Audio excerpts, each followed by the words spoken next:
Today, we are going to be discussing earthquakes and the effects and responses to these natural hazards. If you have already joined me on the discussion about volcanoes, you will know that there are primary effects and secondary effects, as well as immediate responses and long-term responses. This is exactly the same when it comes to earthquakes. Let's start by looking at some of the primary effects of an earthquake, which are the immediate impacts of the ground shaking. Depending on how severe the earthquake, buildings and bridges can collapse and homes can be damaged or even destroyed. If the magnitude of the earthquake is above a 6 or a 7 on the magnitude scale, this is very likely.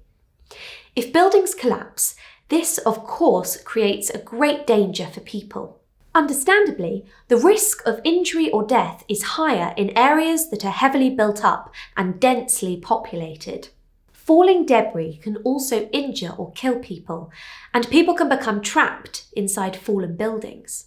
Roads, railways, ports and airports can also be damaged. Often there is a great disruption to transport networks, which consequently increases the death toll, as emergency services are often restricted and unable to reach people. Another example of a primary effect is when electricity cables and gas and water pipes are damaged, cutting off supplies. This can make conditions incredibly difficult to live in, and people are forced to move away. Okay, so now that we've looked at some of the primary effects, we can discuss some of the secondary effects that happen later on. These secondary effects are often as a result of the primary effects. Earthquakes can often trigger landslides and tsunamis. As a result, these destroy more buildings and cause more injuries and deaths. Often, these can have a greater impact than the original earthquake itself.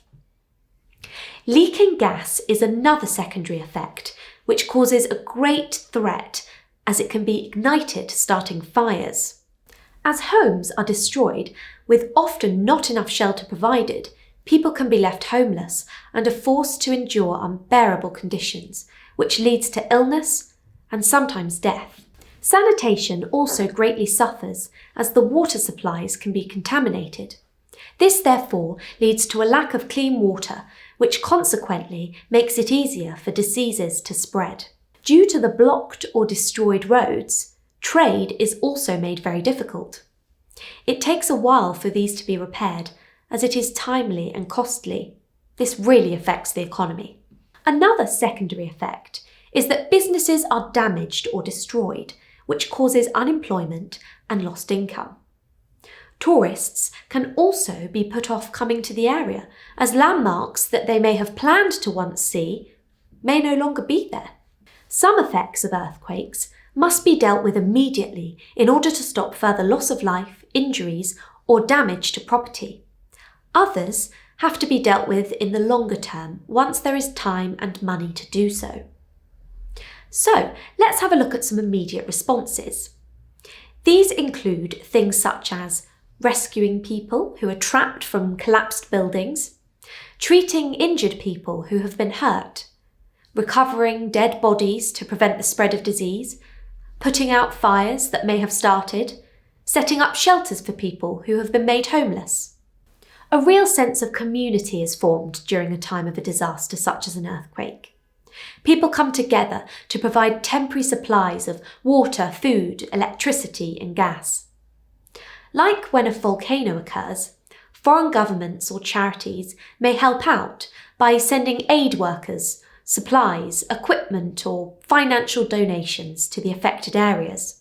As well as this, tech companies can offer support by setting up disaster response tools, allowing the damage to be recorded and people to confirm their safety, such as the Google Crisis Response Service.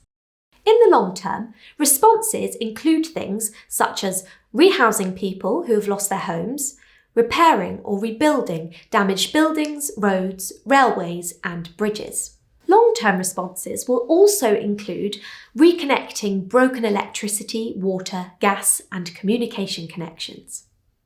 If necessary, a country may decide to improve regulations so that buildings are more resistant to future earthquakes.